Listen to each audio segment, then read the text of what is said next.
Labą dieną, gerbėjim Telšių rajono gyventojai, Algirdas Bacevičius, savivaldybės tarybos narys. Šį kartą norėčiau pakalbėti maksimaliai trumpai apie atliekų tvarkymo pranešimus, kur visi turbūt rajono gyventojai gavom pranešimus, susimokėti už atliekų tvarkymą.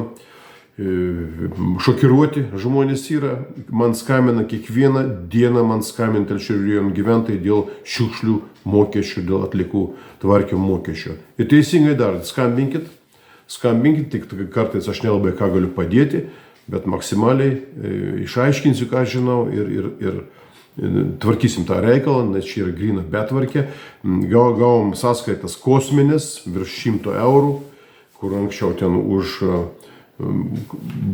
kaimuose, kur, už individualius namus, ten gaudavau, kiek sąskaitas, būdavo 45, kiek ten eurų buvo.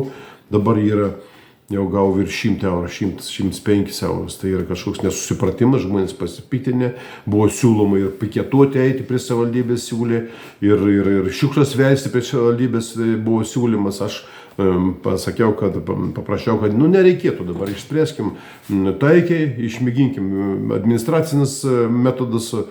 Ir savivaldybės tarybos narys su jumis yra, mes sudarysim kokias komisijas, spręsim administraciniam priemonėm, nereikia dabar kariauti, nereiktų šiukšlių pilti prie savivaldybės, tai yra viešos tvarkos pažeidimas ir piketą galėtų padaryti kitaip.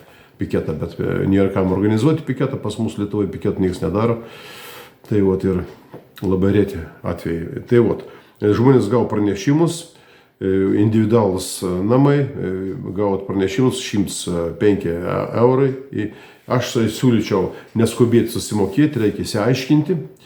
Ir dabar aš jau tyrimą pradėjau tą tyrimą. Ir mes tą tyrimą pratęsim komisijoje, eisim į antikorupcijos komisiją, nes aš jau buvau toj komisijoje, buvo sudaryta savivaldybėje ta komisija atliekų tvarkymo, kuri formavo tas nuostatus ir tas įkainis. Aš toj komisijoje buvau paskutinis žmogus toj komisijoje, niekas ten manęs neklausė, aš tai komisijai sėdžiu daug metų apie atliekų tvarkymą, šitą išmanau, žinau šitus nuostatus ir esu dalyvavęs toj visoje teisėje, kurioje dalyvauju daug metų. Bet ten yra žmonės, kurie nori atliekas mokėti kitaip negu visam pasaulyje. Ten solidarumo principas pas jų yra kitoks, solidarumo vargšai moka už turtuolius.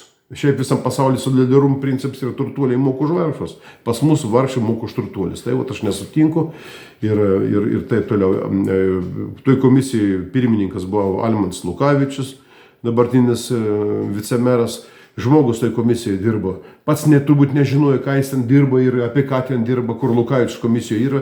Iš jo naudos nedaug yra.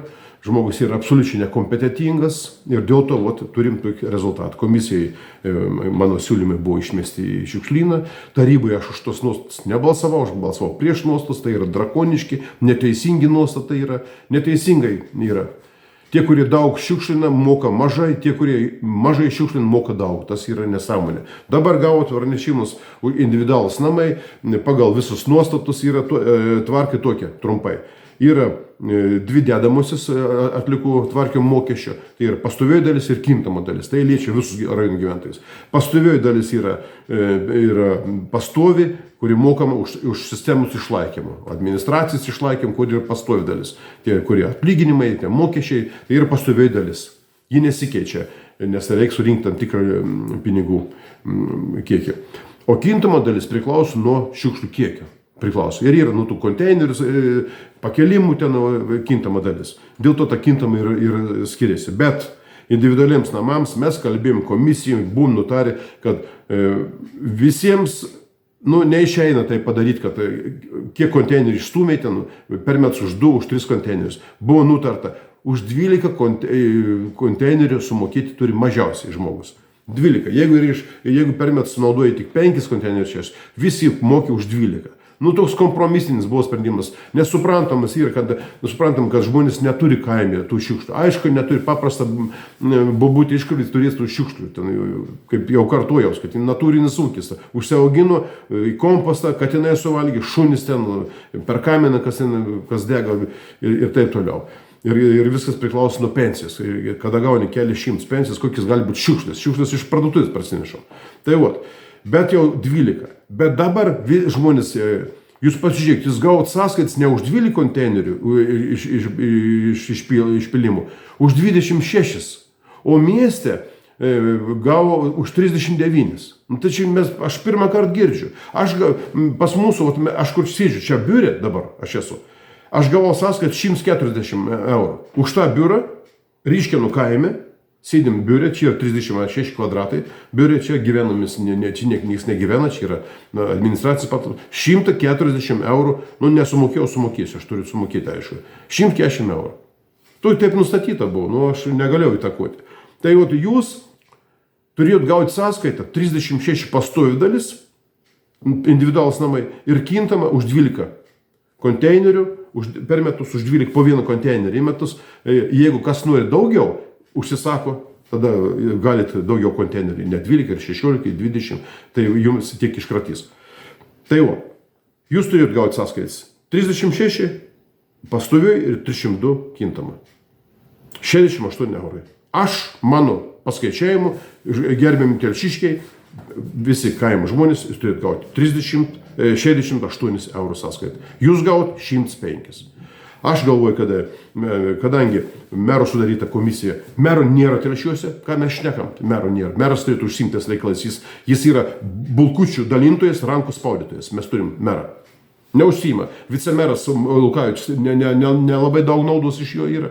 Ir mes komisijos daryti negalime. Vienintelis dalykas, ką mes galim daryti, antikorupcijos komisijoje, nes aš esu pirmininku, pakol kas dar esu pirmininku komisijos, aš galiu organizuoti tą darbą komisijoje, komisijos nariai ten, aš galvoju, pritars, pradėsim tyrimai, pasikviesim tos visus darbuotojus ir įsiaiškinti. Dabar paprašiau kolegus, kad parašytų skundą į komisiją, sušauksim posėdį ir pasikviesim visus tos darbuotojus, įsiaiškinsim, iš kur turėjo būti 68 eurai 105.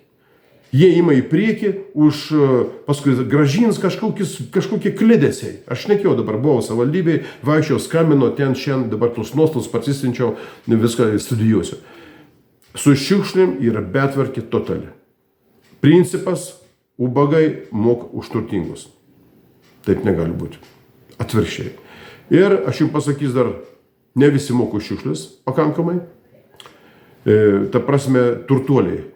Yra turtuolių, yra verslininkų, dabar po ranką neturi tų nuostat, yra tokie, kurie moka kapeikas, kažkodėl, todėl, kad nustatyta yra. Ta grupė pastatų, nes pastatai yra apmokestinami, ta grupė pastatų, ten, kokie paskirtis yra, tiek nustatyta, tiek nustatyta, komisija nustatė. Ir viskas. Ir paprasti žmogeliai visiems dabar įkalė tą mokestį milžinišką. Taip, kad mes kreipsimės į komisiją, komisijai pasikviesim tracų vadovą, visus tas darbuotojus ir įsiaiškinsim, kas čia yra per cirkai. Aš manau, kad čia yra paprasčiausias žmonių apiplėšimas. Paprasčiausias žmonių apiplėšimas yra. Nėra kuo apiplėšti, bet pas mus randa. Tai gerbėmi telšiškiai, gavot sąskaitas, palaukit, čia šių metų sąskaitą, ją galiu apmokėti, dar ir laiko apmokėti. Ir reikia vis dėlto peržiūrėti tą visą reikalą, nepilkim šiukšlių prie savivaldybės, nereikia piketuoti, bet jei kas organizuotų piketą, aš ateičiau, aišku. Tai ir tyrimas jau pradėtas, tai komisijai prašysiu komisijos narių pritarimų, kad pradėti tyrimą oficialiai, ir tada mes viešai tą viską padarysim viešuose posėdžiuose ir išsiaiškinsim, kas yra. Tai tiek šią temą, iki sekančio karto.